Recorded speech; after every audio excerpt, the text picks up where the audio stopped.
नाही आपण रानात होतो नेहमीप्रमाणे आपलं हत्यार उचललं आणि हत्यार घेतल्यानंतर आता म्हटलं जरा आपली हुंडी खूप वाळून चालली आहे, तर ती भिजून घेऊया. तर पहिला तर आपण वाल जो आहे तो बंद करून टाकूया. म्हणजे आपल्याला टेन्शन राहणार नाही. वाल बंद केला तरी म्हणजे खाल्ला, उसा बसला तर टेन्शन नाही, इकडे पाणी येणार नाही. त्यानंतर तुम्ही बघू शकता हुंडी कशी वाळून चालली आणि पाट काढून देऊया. पाट काढून दिलेला आहे, जो की तुम्ही बघू शकता पाट दिलेला आहे चांगलाच काढून. आणि त्यानंतर का नाही जरा म्हटलं जावं आणि म्हटलं जरा आता इथं जरा आपले हत्यार जे आहे ते इथं ठेवूया. आणि त्यानंतर का नाही म्हटलं आता बँड वगैरे म्हणजे पाईप जो आहे ना तो खुला करूया.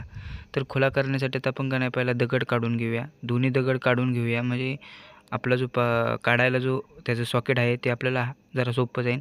त्यानंतर का नाही जरा सॉकेट काही निघाणार मग जरा म्हटलं वाईस दगडाने हाणून घेऊया. म्हणजे थोडं ढिलं होईल, पण मोबाईलमुळं काय मला काय काढताच येणार. तर मोबाईलची थोडे व्हिडिओ बंद करूया. तर आता झालेलं आहे खुलं एकदम. आणि त्यानंतर का नाही बघू शकता तुम्ही आता साईडला ठेवून आपण जो त्याचं जे टोपण आहे ते साईडला ठेवले. आणि आता का नाही आपण वाल्व बंद करायचा आहे. वाल्व बंद करून टाकला. त्यानंतर का नाही आता पाणी एकदम इकडे येईनच, जे की आपलं जे हुंडी आहे ते पाणी येईनच. तर चला जाऊयावर आपण येऊस्तोवर तो पाणी एक वाफा बी भिजलेला आहे. आता आपण काय करूया एकदम बारं मोडून टाकूया आणि आपलं हुंडीचं पाणी जाऊ दे. तर आता पण का नाही वाफा जो आहे तिथलं म्हणजे बारं जे आहे ते दारं दिलेलं आहे.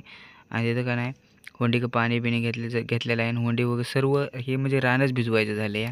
रान भिजवायचं झाल्यानंतर म्हणलं आता ऊसात गडीवर चालू करून देऊ. आणि आता टेन्शन नाही म्हणजे आपला ऊस जो आहे तो एकदम भिजून जाईल. आणि मग काय आता ऊस भिजतोयच आपला. आजचं मित्रांनो दुसरा दिवस आहे. आता काय करूया आपण की इकडं जे आहे इथं बँड खोलूया म्हणजे वरचं जे पाणी आहे आपलं हुंडी काही तिकडे जाणार नाही. आणि इथं जो आहे असा पाईप हातरून घेऊया म्हणजे टेन्शन राहणार नाही. आपण आता नुसतं वाल बंद करायचं आपल्याला म्हणजे पाणी इकडे येईनच. आता वाल जो आहे तो आपण बंद केला आहे, पण मोटर बंद होती त्यामुळं का नाही जरा म्हणलं हे करूया. म्हणजे आता मोटर चालू करून दिलेली आहेत.